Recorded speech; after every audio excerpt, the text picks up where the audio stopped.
Capítulo 32 Covil dos Ratos. Tem certeza disso? Perguntou o conde, se abaixando para inspecionar o cadáver de Torbert. Tenho, vossa graça, respondeu Siegfried. Nos conhecemos não mais do que 1 ou 2 semanas depois de eu aportar em Tedrit. Foi ele quem me apresentou ao Eradan. Depois de eu ter salvo sua vida de um bando de piratas qualquer, lembrou. Ainda podia sentir o cheiro de maresia misturada com álcool e o gosto de sangue em sua boca quando a filha mais nova do taverneiro tentou ajudar e acertou um alaúde em seu rosto. Será que ela ainda está esperando por ele? Se estivesse, não seria a única. Qual o problema? Perguntou, tentando não lembrar do rosto de todas as garotas com quem o seu falecido amigo jurou se casar.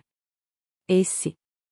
O Lorde jogou um ornamento circular, com a imagem de um punho entalhada no metal. Siegfried o pegou no ar. É o broche de um dos meus batedores. O manto também. Não sei qual deles, mas não importa.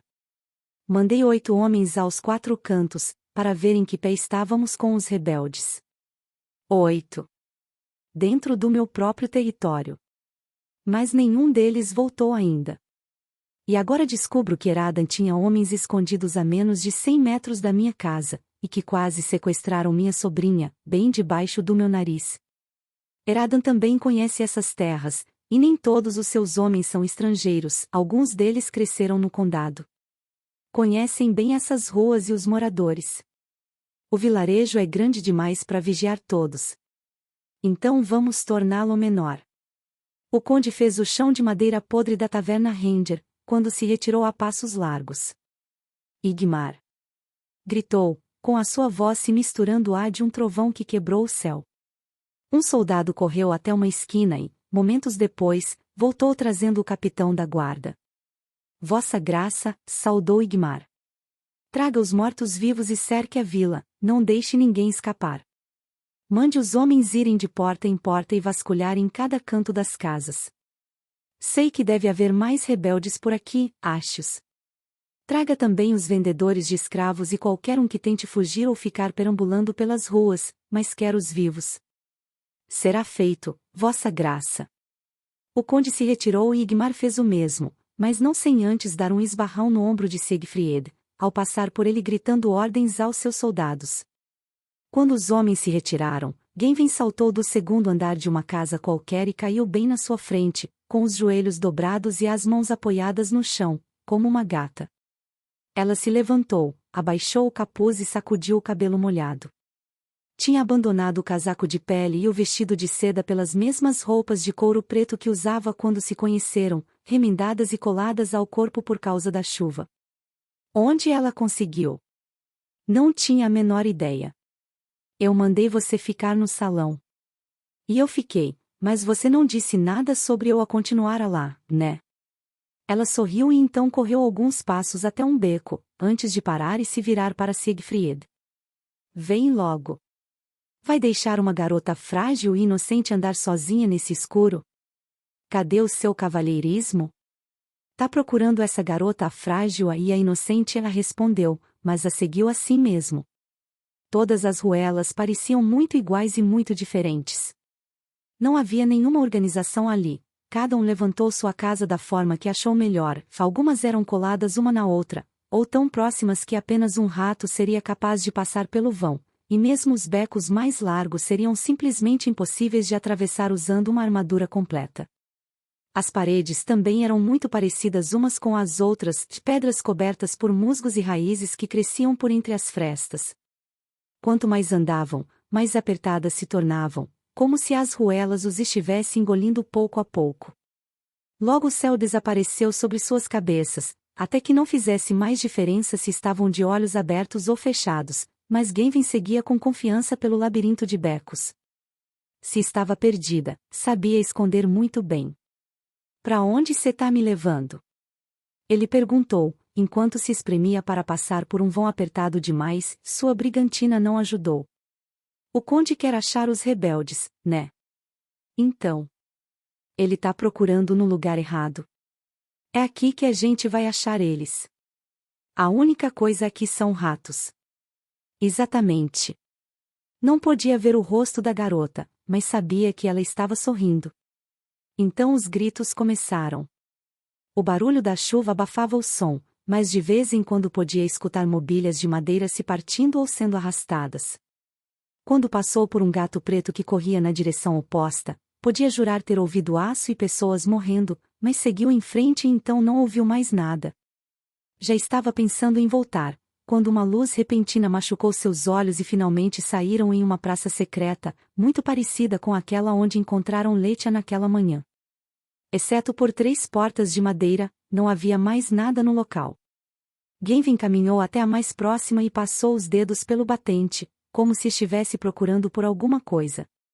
Depois de alguns minutos, ela fungou irritada e foi até a segunda porta, começando novamente o mesmo procedimento cuidadoso, sem dizer uma única palavra ou dar atenção aos gritos que se tornavam cada vez mais próximos e audíveis. Que se dane! Siegfried caminhou até a terceira porta e a abriu sem dificuldades. Lá dentro, tudo o que encontrou foi um cômodo vazio e escuro. O piso de madeira rangendo a cada passo que dava. Até o terceiro. Algo afundou sob seus pés, ativando um mecanismo oculto por baixo da madeira, que fechou a porta atrás dele com um estrondo, mas não parou de ranger. Merda! Lembrou de grades caindo do teto nas ruínas do Forte dos Demônios.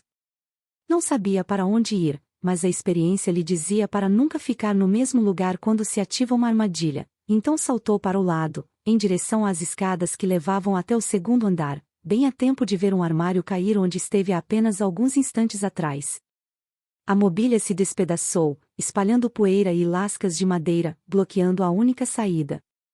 Siegfried sacou a espada, mas a poeira fez seus olhos arderem e tudo o que viu foram 4 pequenas sombras se movendo pela escuridão, com o assoalho rangendo sob seus pés, como ratos gigantes correndo pelo sótão. As sombras atacaram em grupo e rasgaram suas pernas e braços com metal afiado, mas os cortes não eram profundos, de mais um aborrecimento do que uma ameaça. Um deles saltou sobre Siegfried com um grito e o rapaz o partiu ao meio com um movimento rápido da sua espada, fazendo chover sangue em seu rosto e desviando dos pedaços que caíram no chão com um baque. Seus olhos começaram a se adaptar melhor à escuridão e ele encontrou um deles escondido perto dos escombros, então atravessou a espada no seu peito e puxou a lâmina a tempo de cortar a cabeça de outro, que tentou surpreendê-lo com um ataque pelas costas. Restava apenas um e ele recuava.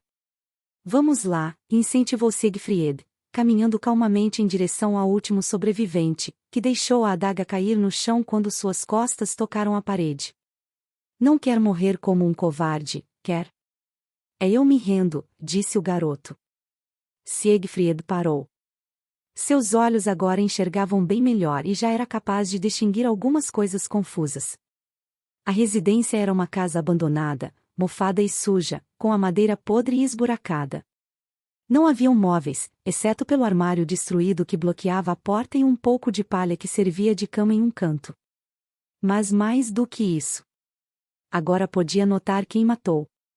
Viu um garoto de 5 anos partido ao meio pela cintura, uma garotinha de 7 com um buraco no peito, outra de 9, com a cabeça decepada. O único que restava era o que estava na sua frente, um moleque de 10 anos, vestindo trapos e com o rosto manchado de sangue. Era a primeira vez que matava crianças desde os seus 13 anos. Aquilo o incomodou. Então apontou a espada para o pescoço do último sobrevivente. Por que me atacaram? É eu. Responda.